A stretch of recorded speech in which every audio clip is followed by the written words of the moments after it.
네, 안녕하세요. 강한내 교실의 담임선생님 한의사 강민구입니다. 반갑습니다.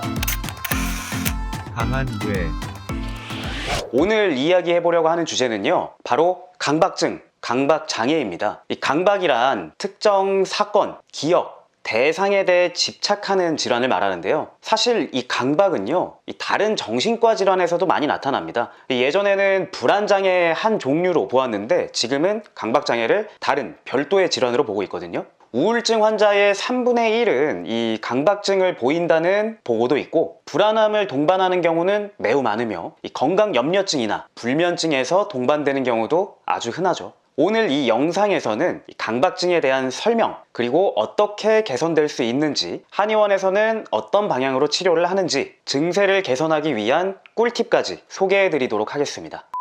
이 강박증의 증상은 사람마다 매우 다양하지만 크게 두 가지로 분류할 수 있을 것 같습니다. 첫 번째는 완벽주의적인 성향을 가진 결벽에 가까운 강박입니다. 가장 대표적인 게 이 청결 강박이 있겠죠. 즉, 청결, 위생적으로 본인이 통제할 수 없는 상황을 굉장히 견디지 못해 합니다. 청결뿐만 아니라 일의 정해진 순서를 꼭 지켜야 한다든지, 물건의 이 각도가 틀어져 있는 걸 볼 수 없다든지, 이런 것들이 이제 결벽적인 모습으로 보이게 되는 것이죠. 이런 분들은 성과에 대한 열정이 아주 높기 때문에 책임감 있는 모습을 보이지만, 본인이 스트레스를 받고 너무 힘들어하기 때문에 이 강박 증상이 심할 때는 치료를 받으실 필요가 있습니다. 두 번째가 보다 흔한데, 불안함이 강박으로 이어지는 경우입니다. 예를 들면 본인이 뭔가를 확인을 했는데도 나 스스로를 믿지 못하는 겁니다. 내가 확인을 했다는 사실을 믿지 못해서 다시 확인을 해야 하는 거죠. 혹은 이 나쁜 일이 일어나지 않을 거라는 걸 머리로는 알고 있는데 그 생각을 하는 나를, 그 상황 자체를 믿지 못하고 계속 불안해하고 걱정하게 됩니다. 문단속을 여러 번 해야 하거나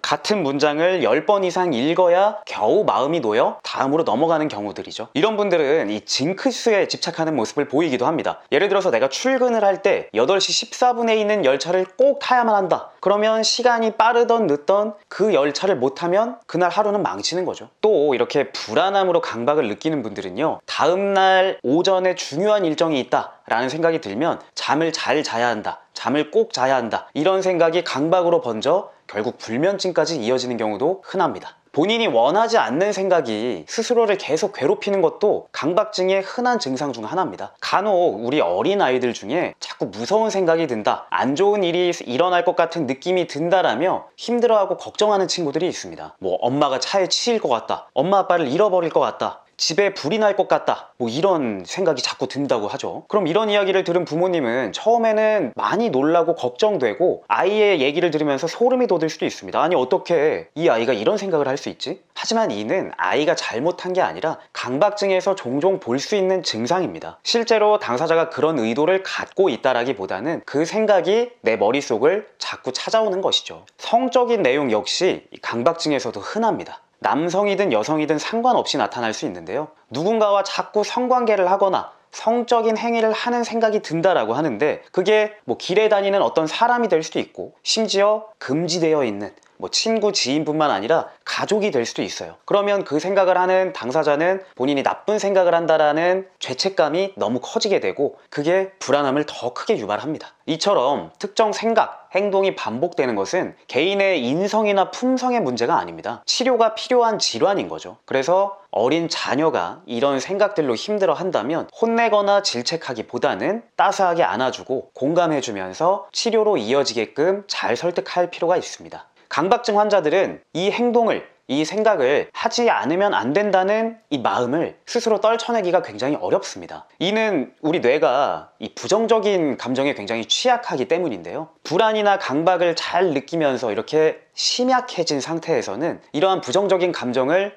스스로 해소하기가 굉장히 어렵습니다. 그래서 일단 이 부정적인 기분으로부터 외면하고 도피를 해야 합니다. 맞서서는 내가 이길 수 있는 상대가 아니거든요. 강박이 있는 분들, 아까 징크스에 취약하다고 말씀드렸는데요, 이 징크스에 징크스가 추가되어 점점 지켜야 될 규칙이 늘어나기도 합니다. 오늘 양말은 무슨 색을 신어야 되고, 나가는 시간은 몇 시에 맞춰야 되고, 가는 길에 몇 번 걸어야 되고, 몇 분이 걸려야 되고, 이런 규칙들이 자꾸 추가되기 쉽거든요. 그래서 우리는 이 징크스를 극복해보기 위해 루틴이라는 개념을 도입하면 어떨까 제안을 한번 해보겠습니다. 징크스는 이걸 하지 않으면 안 된다, 큰일이 생긴다라는 이런 부정적인 개념인데요. 루틴은 이와 정반대입니다. 늘 하던 대로 행동하면 좋은 결과가 나온다. 즉 긍정적인 결과를 기대할 수 있는 것이에요. 내가 당장 이 강박, 반복적인 행동을 제어할 수 있는 힘이 없다면 이 행동을 하지 않으면 안 된다가 아니라 이 행동을 함으로써 내가 더 좋은 결과를 얻을 수 있다. 즉 강박적인 행동을 함으로써 내가 더 나은 결과를 기대하게 된다라고 긍정적으로 뒤집어서 생각을 하는 겁니다. 즉 똑같이 행동을 하더라도 내 마음에 변화가 생기는 것이죠. 우선은 이 강박적인 생각이 들 때 이걸 외면하는 게 먼저고요. 불안이 덜해지면서 마음이 좀 강해진다면 징크스를 루틴으로 바꾸는 연습을 해보시면 좋겠습니다. 그렇다면 이러한 강박증 치료, 한의원에서 받을 때의 장점은 무엇일까요? 앞서 말씀드렸듯 이 강박증 환자들은 다른 증상이나 질환을 동반하는 경우가 흔합니다.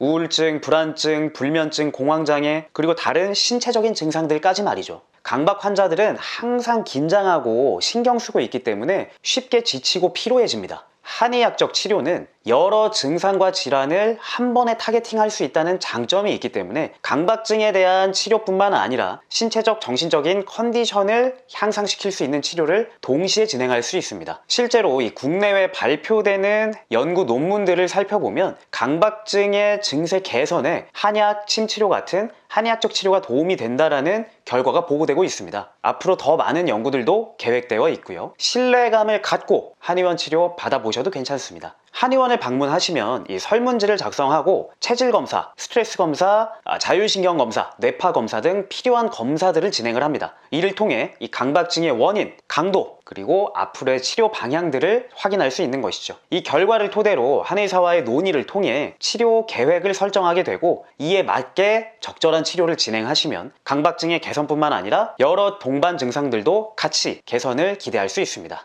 정신적인 문제는 신체적인 것으로 해결하는 것이 효율적이라고 합니다. 몸의 컨디션이 개선되면 정신적인 증세도 좋아질 수 있다는 것이죠. 한의원에서의 치료를 통해 컨디션도 향상하고 피로감도 줄이면서 강박 증세 개선까지 함께 도모해 보시길 바랍니다. 지금까지 강한내 교실의 한의사 강민구였습니다. 감사합니다. 강한뇌